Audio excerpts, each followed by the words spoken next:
Welcome back to my channel. আসসালামু আলাইকুম। আশা করি সবাই খুব ভালো আছেন। আজকে আপনাদেরকে রান্না করে দেখাবো দুধ আর ডিম দিয়ে শুকনা সেমাই। কিভাবে খুব সহজে দুধ আর ডিম দিয়ে শুকনা সেমাই রান্না করতে পারবেন সেই রেসিপিটি আপনাদের সঙ্গে শেয়ার করছি। সেমাই রান্না করার জন্য প্রথমে এখানে আমি ফ্যাটানো 4টা ডিম নিয়েছি। আমার কাছে ফ্যাটানো ডিমটা ছিল, তাই আমি ফ্যাটানো ডিমটা ব্যবহার করছি। ডিমের ভিতরে দিয়ে দিচ্ছি হাফ লিটার দুধ। এখানে জাল করা দুধটা আমি ব্যবহার করছি। এখন দিয়ে দিচ্ছি হাফ কাপ চিনি। প্রথমে চিনিটাকে চামচ দিয়ে নেড়েচেড়ে মিশিয়ে দিচ্ছি। এর ভিতরে সামান্য একটু লবণ দিয়ে দিচ্ছি। যারা মিষ্টি খাবারে লবণ পছন্দ করেন না, চাইলে স্কিপ করতে পারেন।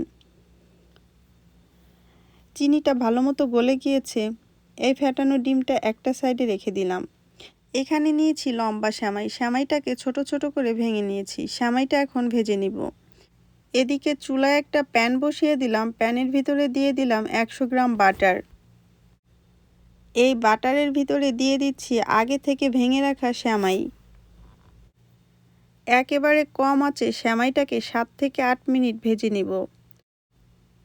সেমাইটা ভাজতে ভাজতে সুন্দর একটা কালার চলে এসেছে।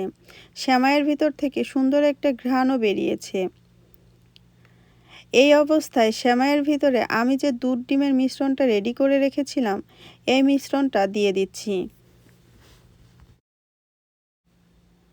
মিডিয়াম আঁচে সেমাইটাকে রান্না করে নিতে হবে যতক্ষণ পর্যন্ত দুধগুলো ভালো মতো শুকিয়ে না যায়।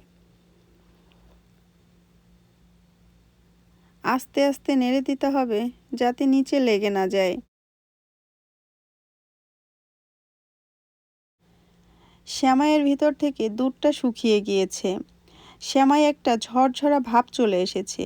এই অবস্থায় সেমাইয়ের ভিতরে আমি 1 চিমটি পরিমাণে এলাচের গুঁড়ো দিয়ে দিচ্ছি। এতে করে সুন্দর একটা ফ্লেভার আসবে। এলাচের গুঁড়োটা নেড়েচেড়ে মিশিয়ে সেমাইয়ের ভিতরে দিয়ে দিচ্ছি 2 টেবিল চামচ পরিমাণে ঘি।